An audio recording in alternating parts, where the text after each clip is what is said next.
don't have to do anything with microphones or anything? Nope.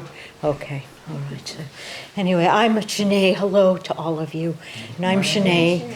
And for those of you who don't know me, because I haven't seen all of you here, I have been practicing about 25 years.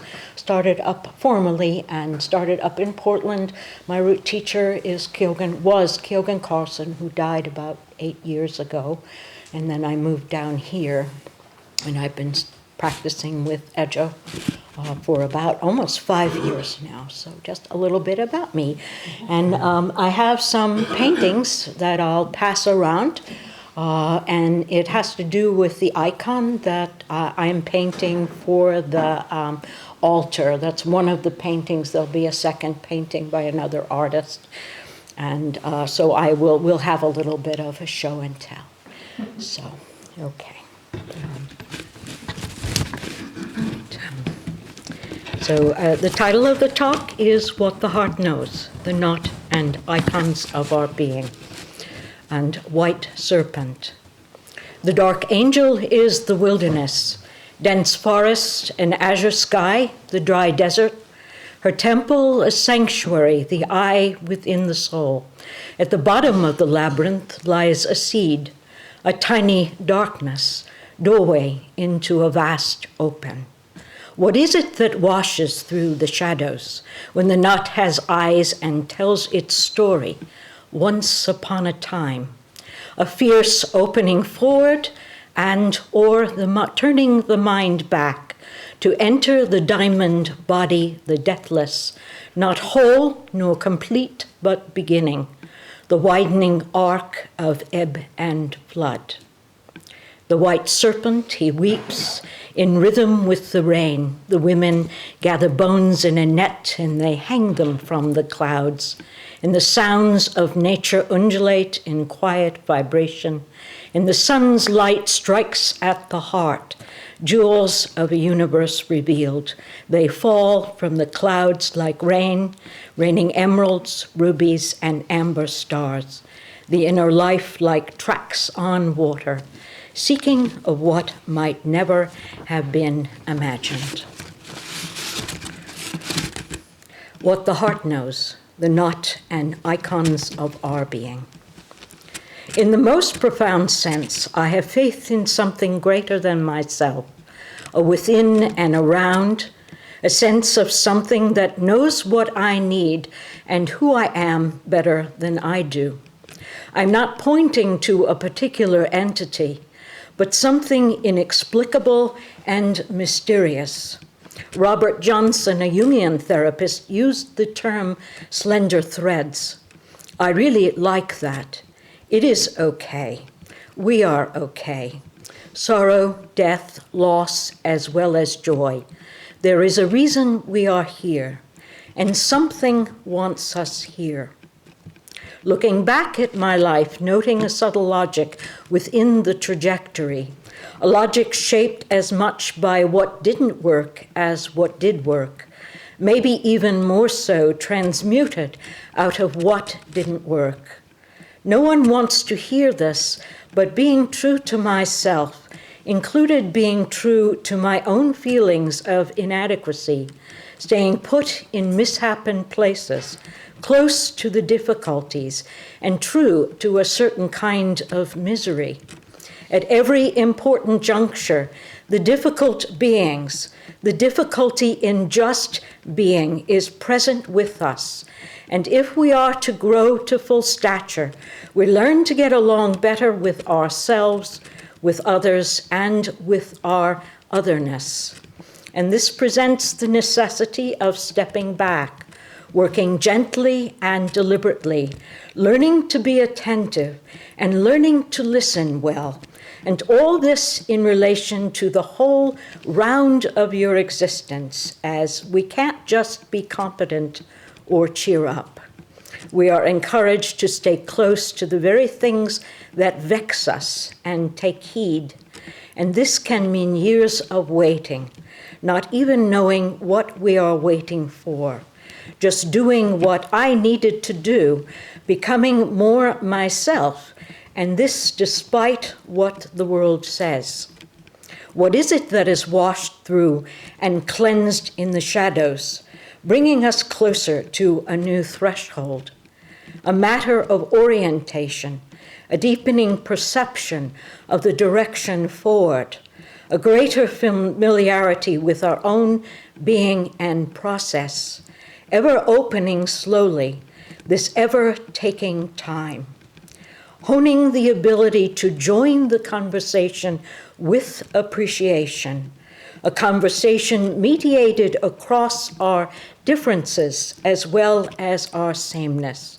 For the ease with which negative superstitions grow lie in the fact that the error and the turning about are so close. So conviviality to the otherness of what we need to say is essential. A long apprenticeship points us back within and toward ourselves, the inner teacher helping to reorient again and again, moving us out of our own way.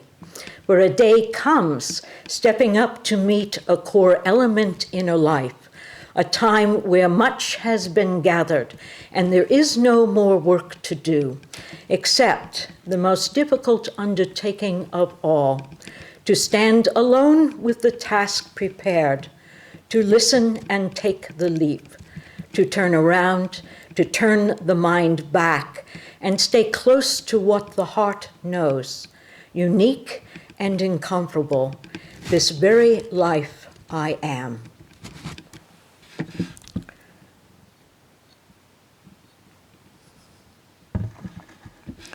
The way away is the way towards an endless exchange in the preparatory path, and we are always in some way preparing our own ground with receptivity, detachment, and love.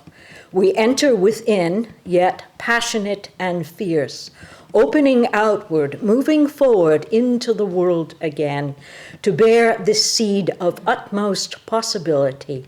Once upon a time, a distant promise, now a new threshold to cross. And the catastrophe less and less out there, with less belief in the finality of the catastrophe, having developed enough strength to permit the vessel to shatter, then blossom back through our own voice and life. Expression as the original gesture, hidden within the knot, when two sides turn to meet each other, speak to each other, relate to each other as one, not everyday life, but every day as our life, this life infused with what the heart knows, what is thought, what is felt, what is seen and sensed, and that our living has significance. And again, looking back, growing up within certain conditions, feeling isolated in those conditions, after the current political unrest, realizing that what happens to any one of us is happening everywhere, and how we live, what we do matters. Not necessarily taking up the political banner or giving money. Don't be afraid of doing something that at first feels small. Only an individual can be touched deeply enough by life to change and inspire change. When the knot has eyes and shows itself as wisdom, the karmic knot or the complexes, disentangling, and it does disentangle, disengaging itself from outworn ways, metamorphosing, revealing its undivided face. To live in the presence of an ancient dream is to be touched, exposed to deeper feeling and insight, close to the realm of invisibles as well as the visible, continually opening out, opening back simultaneously toward the deathless, our potential for renewal. And the icon, a journey of exile and belonging. In the beginning is a dream of the parting of the waters. In the betweenness of the dark, the light, a new world begins. willingly embraced in the arms of a dark lover, like Siva forever dancing. Imagination related to the ease and rhythm of the breath, experienced as what is close at hand, with a readiness to drop down and break open. And each morning, each moment like the dream, a fresh field ready for planting.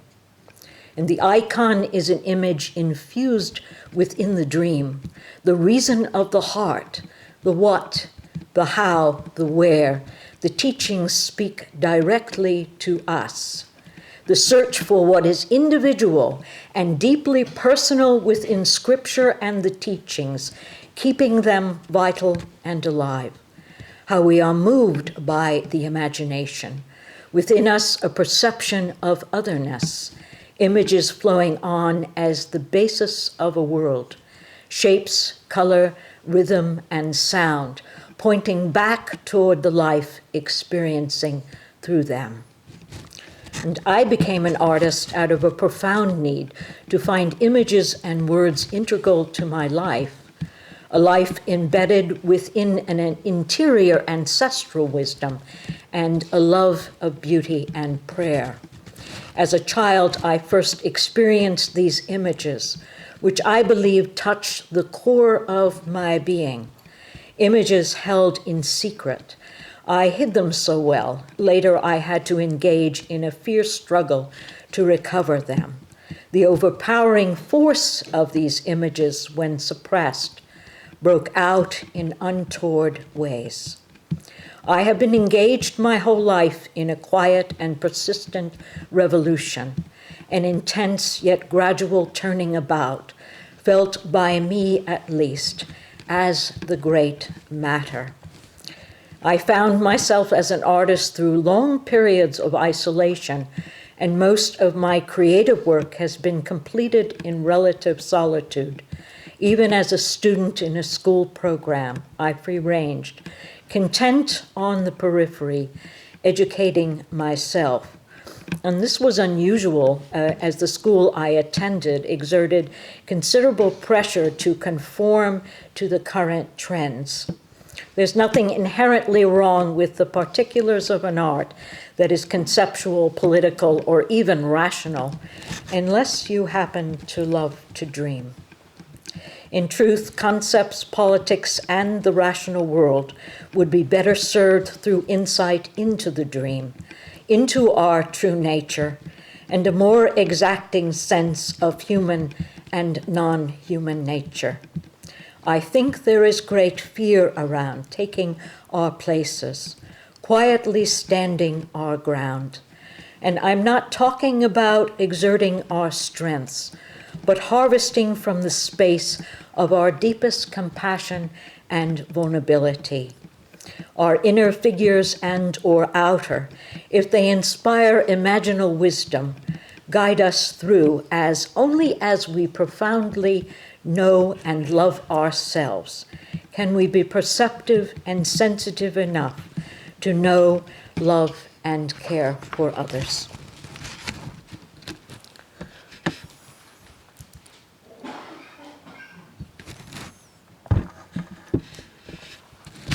The seed lover is waiting to open. Dark warrior blossoms the root.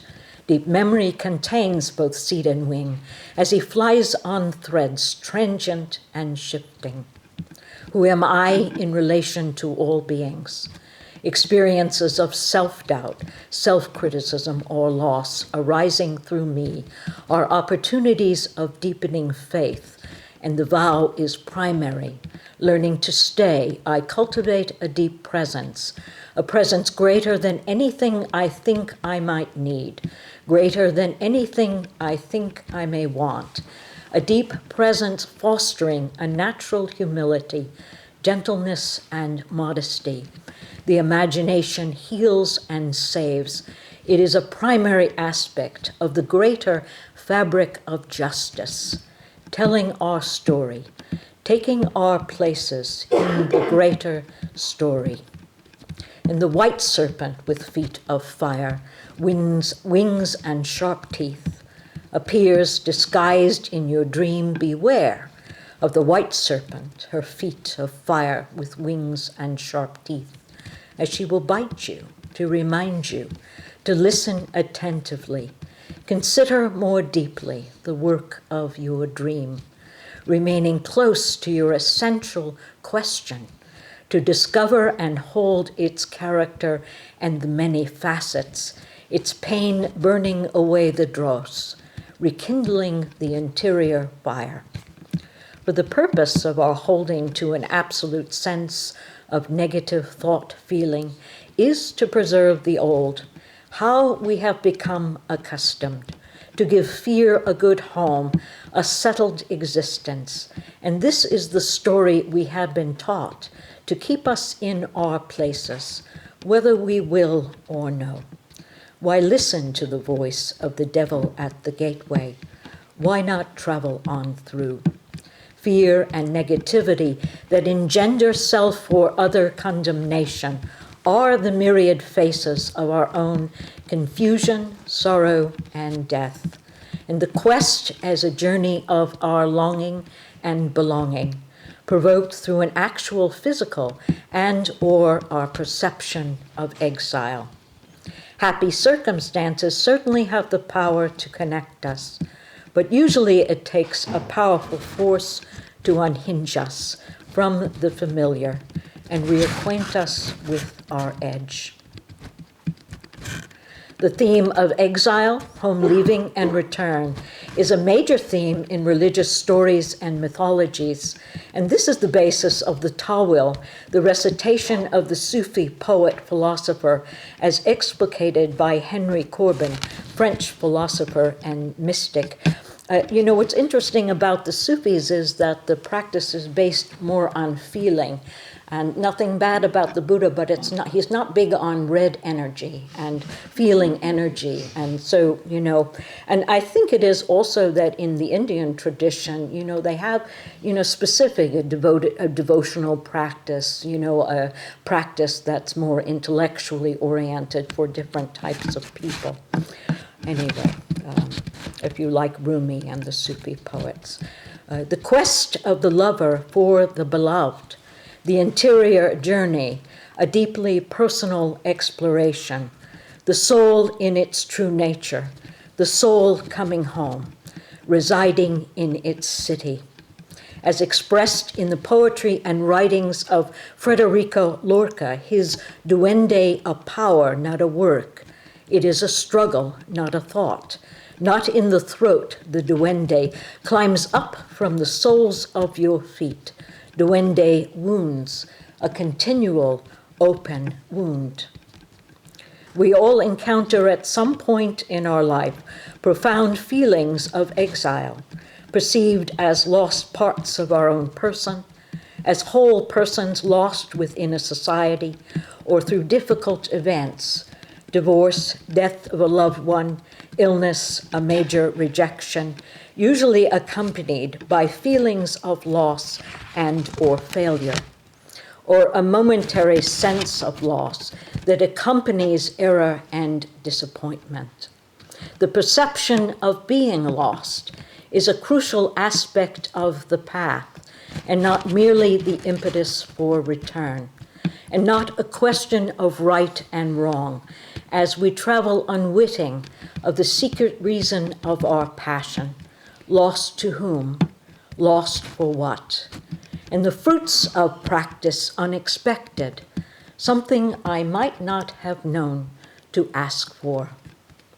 In many tales, the great quest is undertaken by the youngest daughter or son, who embodies an attitude of openness and unknowing, whereas the older siblings display competitiveness, arrogance, and inflexibility. In the story, The Water of Life, it is the youngest son who undertakes the journey to find the water of life for his father, the king, who is ill. The oldest two brothers set out consecutively, but they go astray and are unable to return. To certain of their own abilities, they are not able, unwilling to question. And the youngest son is awkward and less developed, more prone to doubt and to listen. In Buddhist tradition, Tathagata earth womb, finds herself entangled in the self-centered and delusive tendencies of the discursive mind and the kleshas. Like Prajnaparamita, she is the womb where future Tathagatas mature. In the Lankavatra Sutra, it is said, Tathagata is the womb where Tathagatas are conceived and matured. And we are all possible Tathagatas, except that we are bound by heavy conceptual and affective coverings. This begins the subtle work of distillation and relationship, slowly dissolving the power behind the unnatural semblance of a constructed self. An image made fixed and solid through judgment, expectation, and comparison. I learn to recognize and not project my fear on others, not to escalate a situation, beating myself into submission. And I learn through practice and experience to know myself well enough to sense when I need to take a stand, crucial to my own life and being.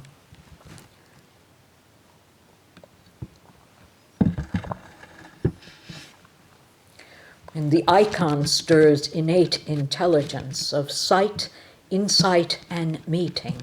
The serpent in its archetypal form, not merely a mental image. As a symbol, it is vital and alive, rooted in the earth, in me, rising as archaic memory. The serpent as the earth of the body, the interior emotive coil at the center of my body, heated coil in the belly. It is of the flesh, as she embodies, related to the slippery ochre black venom-spitting serpent, a seed image, a root image. Serpent functions as interior seed, interior light, depth and track. She is amorphous, changing, chthonic, sacred, secret, original, and root. She suggests an immense transparent net to catch me when I am about to fall, and I am always about to fall. She is a jewel at my limit, the boundary giving way, inviting me deeper into the great dance I call my life. Standing alone, not one, not two, held by deep compassion, always coming back, inwardly contained and free. In the deepening of individuality as the true body of community, a conversation between our differences, and the Sangha as exemplary, the sense of exile of a powerful impetus for the continual transfiguration of our sorrow, of our proneness to negativity, fear, and or greed and hatred, our need to belong as a condition of our longing, the work of belonging as a profound internal process and not primarily social. And I'm just going to break my rule here of not making comments out of the blue, but I'm thinking of the Sangha, and in practicing, the Sangha brings you into very many different types of people who you might not have known or have been friendly with had you not been practicing together with a similar goal. And the stronger we are, or the deeper we move into who we are in a deeper sense, in the practice and in the world, the more we are, open to community, the stronger we are in terms of confidence, in terms of being able to share. So, So the work of belonging as a profound internal process and not primarily social. Relinquishment as the disentangling, discovering the impulse behind where we have been infiltrated, entangled, defined by the ways of convention that are arbitrary, and letting go of the habit energy this generates. And I'm just going to read that again. The work of belonging as a profound internal process and not primarily social. We have to belong internally first. We have to really like ourselves and know ourselves in some way first. Something opens up that is not yet, radiating into the community or into other people. So at first it is really being all one, which is very much like when you sit zazen, you bring back everything to this still center. And in that way, I am able to be available to other people, a good friend and a good Sangha member and bodhisattva. Okay, so, and relinquishment as the disentangling, discovering the impulse behind where we have been infiltrated, entangled, defined by the ways of convention that are arbitrary, and letting go of the habit energy this generates. We are woven through time, and as we see through our patterns, we gaze deeper into the heart of the world. When we change, we challenge the world to change. And as the world may resist transformation, there is a significant risk. To let go of the need of any particular result, fear not. Again, the vow is primary. You're invited to enter the middle kingdom, the Sambhogakaya, the bliss body. To enter the dream, the imaginal realm, is to stand in your true inheritance. And this is an excerpt from a poem that I'm going to read the whole poem. Small frog takes a journey of night and sea, mountain and moon, a yellow-green, slithery, frog-like nature, touching his heart, whose wild beauty, throbbing, gently bathes in sweet waters. He blossoms like the sea. So I changed from a serpent and now I have a frog, but that's just how it works for me. Okay, but the frog is important too. Small frog takes a journey. I imagine in the magic of a dream. A small frog takes a journey and travels out to sea. In his tiny wooden boat carved from a tree. He is a broken-hearted son of the wisdom tree, born in the hollows, in a richly seeded darkness, moving forward from the distance into places unknown. And he feels himself a fallen angel, his tears like the rain he weeps. He lost the sense of the value of what he has. He thought he had only the choice of playing a part in what others did. But then he has his own songs, and he has his own dancing. And because things change and events don't go as planned, his heart was filled with regret. Since the whole of the story remains hidden from view, he took the pieces as failed attempts. He lost his faith and had to regain it. Yet delighting in the hidden threshold, his unfittingness kept him free. Take heed of the soft pulsing animal body, the inner figures of the waking dream. Is it not we who won't attend the work of the subtle inner voices, which thrive in secret, held fast to the fires of the mother womb? He learns to attune to his native rhythm, rest peaceful within the dark abysses, the steep and narrow in the out-of-the-way places. He finds his way home. Of night and sea, mountain and moon, a yellow-green, slithery, frog-like nature touching his heart, whose wild beauty, throbbing, gently bathes in sweet waters, and he blossoms like the sea. My teacher Kyogen, that's my talk for today.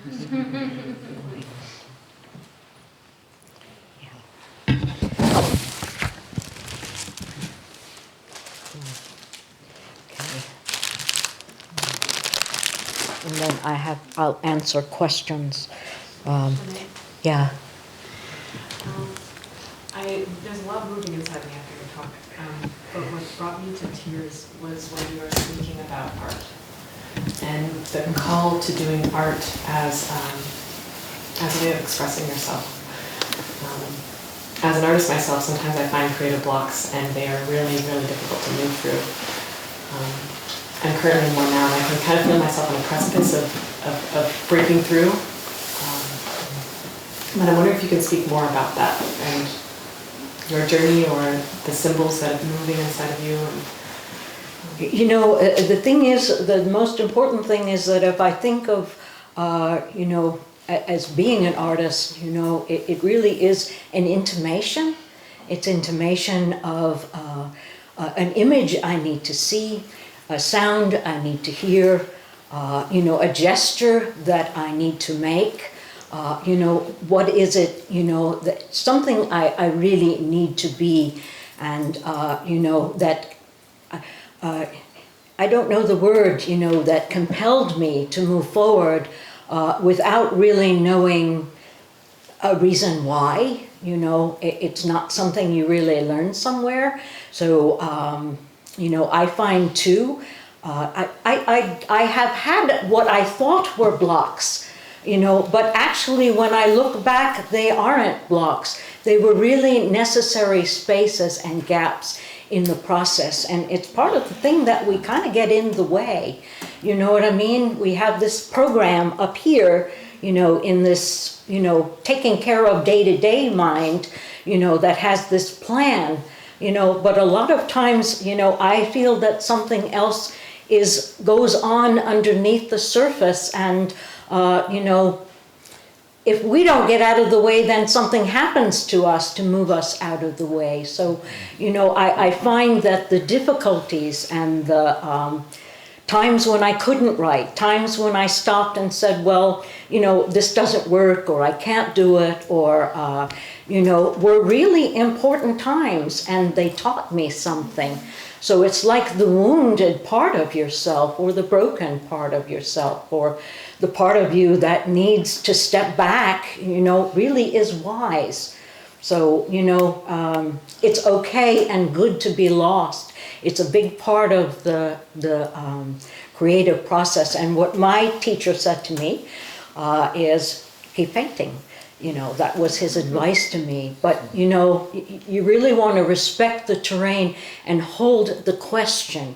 I think if we are practicing, and the practice has been very, very important for helping me to navigate, you know, and holding the question, what is it that is moving inside of me, and not letting go of that, and always being alert to that it has to open up. It really has to. You know, our lives are the one thing we really know. And, you know, and I think with practice, so we know, we see when something's in the way. And it eventually, you know, if we keep working at it, it will open up and disappear. Things disappear that I would have told you that never would disappear. You know, really, I'm really the most doubtful person in the world, and you know, I always have that this is it and this is the end and it's never going to work, and that wasn't the truth. And sometimes the most difficult things were what backed me into a corner and kept me from getting in my own way.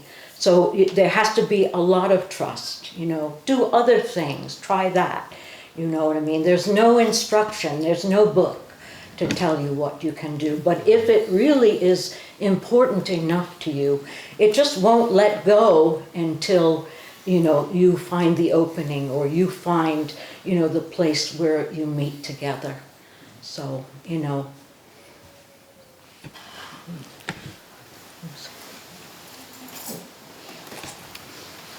Anyone else?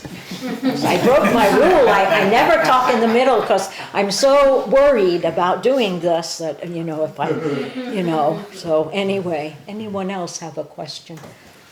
Please, you can stop worrying. Yeah. This is a very generous sharing of your heart and your thinking and your thoughtfulness, and I have watched the group respond to so vitally and so with such aliveness. I think you can stop worrying. Oh.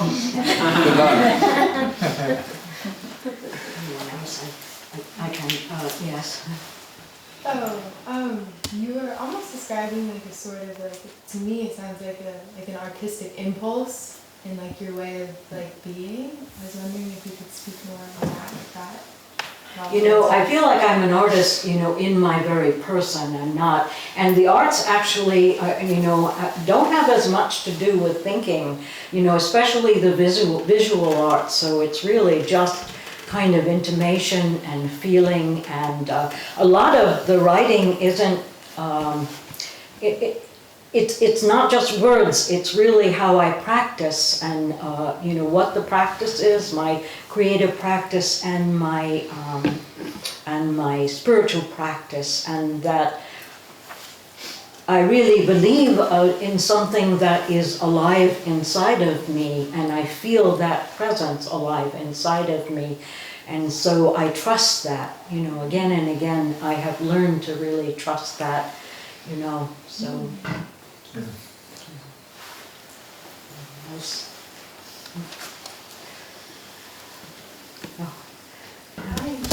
I'm really grateful that I was able to come here today, and your words were such a gift. I feel like you just like said life. You just like explained it. Or, I don't know. I just feel like I see the whole universe in your life, and I feel very grateful that I had the chance to actually hear you. So thank you for sharing. Thank you. I don't know if I should say this either, but one day the cloud kind of lifts, and we can call it, an experience of awakening. But the truth of it is that we have been awake all along, and maybe the journey is that, we have to come to know that, to know that we're okay. And that everything that we've been doing all along is just perfectly fine, whichever, the difficulties, the good things is all a part of the journey. And the practice really is, and in the end, if we stick with it, makes us really know that we are okay and everything is okay. So can I pass these out? And if there are any other questions. Shin'ei, could you hold them up for the camera? Oh, okay. Yeah. This is part of, I don't remember the name of the person who's out there on the altar that is the protector. But Dogen Zenji carried an emanation, a serpent emanation. There's really nothing about him in the online. I looked, but I know something about a guardian, and again, the guardian really is when we are in tune with our own genie or our own inner sense, or at least working to be attuned to that deep inner sense. And then whatever happens, I really know that, I'm stable and things are okay. So, and you can pass this around. So he carried around the white serpent, Dogen Zenji, and I was really surprised that he carried a white serpent around. But these are very, very completed drafts. The end piece will be in color, which I'm working on right now. And so you can pass them around. So if you want to. Oh yeah, I forgot about Zoom,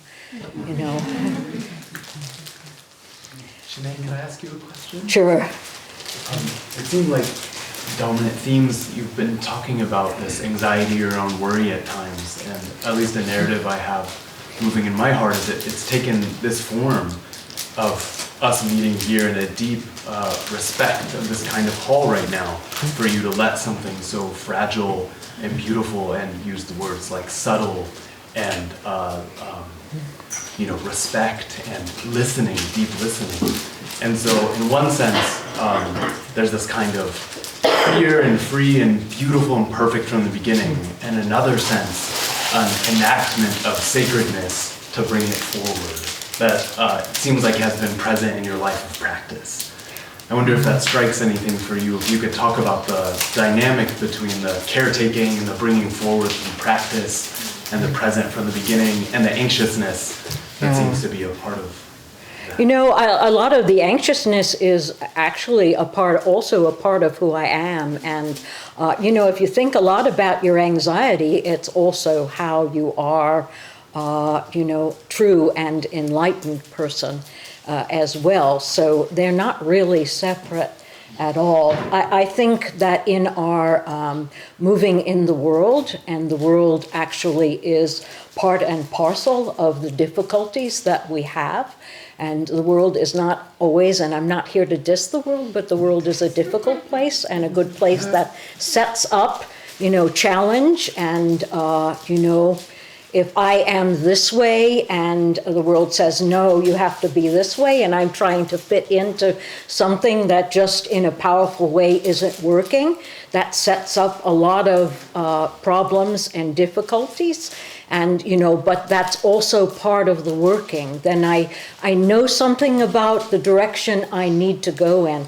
I'm always a bit happy, you know, when I have difficulties, because difficulties keep me grounded. They keep me connected to the difficulties that we're all experiencing, and they keep my practice true. So I like that as well. And the most important thing is that for some reason I never gave up. You know, I had this very difficult and strange beginning, and I just really never gave up, and I never stopped looking for ways in which I could bring, you know, something inside of me that was asking to be born into being. So I don't know, you know, when I came to Dharma Rain, you know, I really couldn't do anything.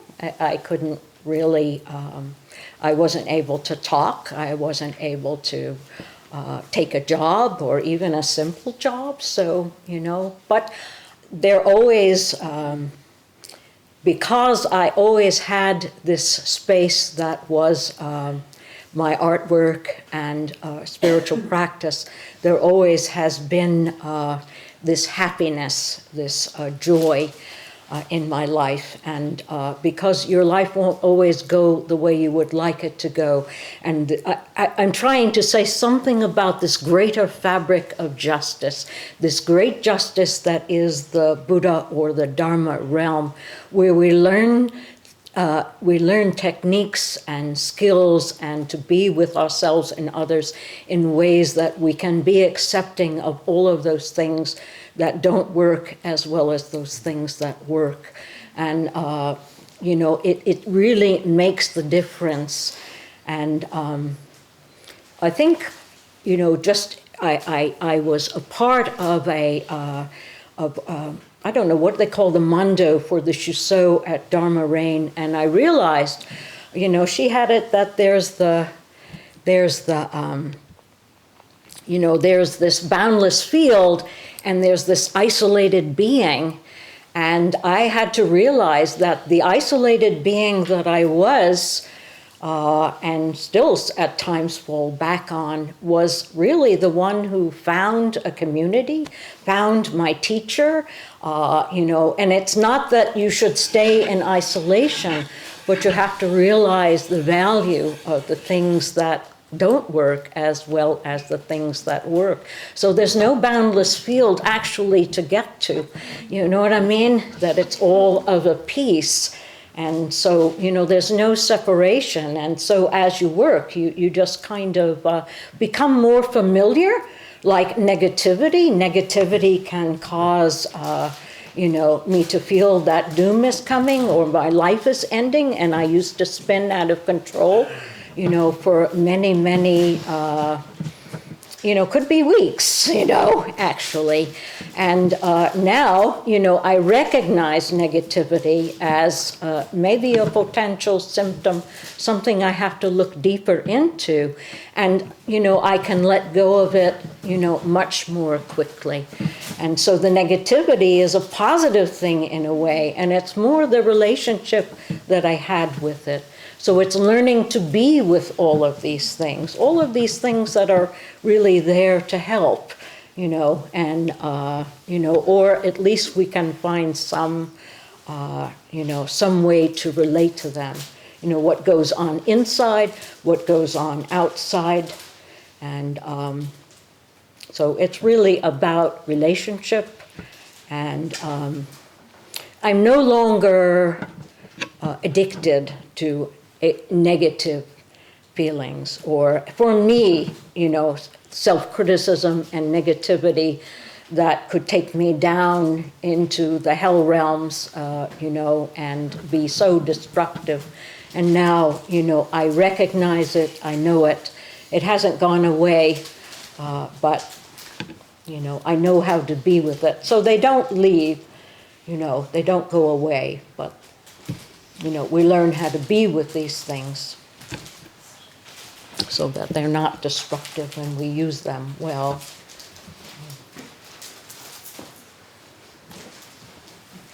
I don't know if that answers your question.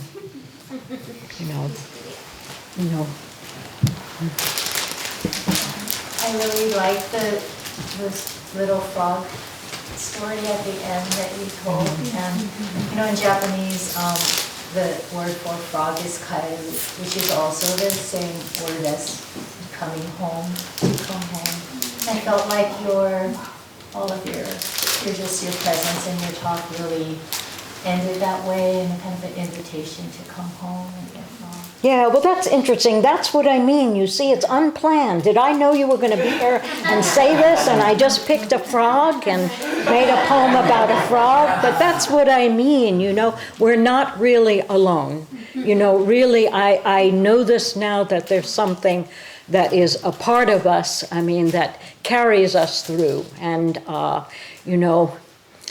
something that is this, silent, open, deep space and infinite. When we talk about openness and infinite, you're inviting everything in. And so how could this just be like this? You know what I mean? It's, difficult terrain. So, living is difficult. And so we learn how to be with it. We learn how to be with it in ways that are positive and, productive about our lives.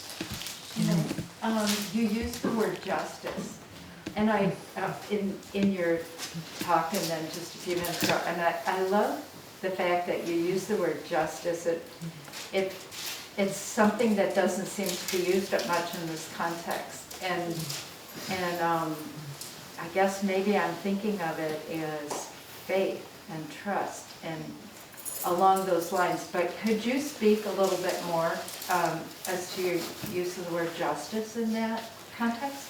Because if I think of the world, I really know that it will never ever be a fair world, just by the nature of consciousness and the nature of the complexity of human beings living together. So there's always going to be injustice, and I really believe from my own life that the Buddha realm, or the religious spiritual realm, brings you into a greater possibility, a greater way of thinking about justice, or the possibility of positivity in your life, of living a full life, even when it's terribly unfair, or terribly or painful, or having sickness, or whatever is your karmic intention or condition. But like you can be with difficulty, you can be with illness and sickness, and it can be a teacher, and it can invoke the desire in me. It invoked and pushed forward the desire to sing, the desire to, to be creative. So I guess that's what I really believe, that by being attentive to our story, that we give meaning and significance to our lives in ways that are bigger than what the world sets out for us and tells us this is a successful person. And we can live with a a cloud over us that reflected back from a world we live in that says, you're not okay. And we don't even know that we're carrying that. And so the work of continually realizing that I can be this way or that way, or there are many, many possibilities for how I can be in the world. And that even the deepest injustice, has its potential and possibility by being true to my own life, to my own difficulties. And, the inner life is free. Nothing stops us, from prayer, from doing inner work, from doing creative work, from paying attention to our dreams, and difficulty actually, backs us into corners, you know what I mean, and can make us make us more connected to what we really need and to where we really need to go. And much of the time, if we're caught in the world, we're distracted, we're lost with many things we think we need to do. But, something that really happens that's serious, it sometimes compresses and, gives us a clear sense, this is what I really need to do. So this is where I really need to be,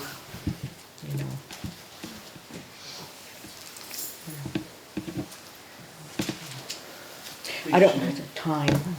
Yeah. That kind of led me to what you might have said, like the whole person lost in society. And is that a journey of recovery? For me, for alcohol, and no, that's one thing I've never had actually. I talked, in September about some of the things that happened to me. So, but I think there are many groups of people. I think there are many types of people who are lost within specific times and places, and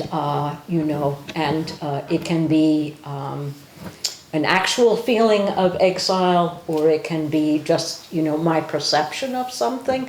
But I do believe that not only parts of ourselves that get lost and forgotten, but also whole individuals that live their lives never ever, really being here. And I know from my own experience, it's very possible to be living and working and doing things and not really being connected and not really being here. You know what I mean? And not even being considered or seen. And this can be totally untrue, but if we believe it, if we believe in it, you know what I'm saying? So, that's what I mean, whole beings, groups of people, and you can read it all the time, the story of the American Indian reservation schools, and that these kids they found all of these graves for these children. So, you know what I mean? So it's the experience of not being recognized as a person, and how we take on that. We take on that definition, that's mirrored back. I mean, so, and I think it is just part of a human culture that this happens. So. Do we need to? Okay. Yeah, it's 11:45. So.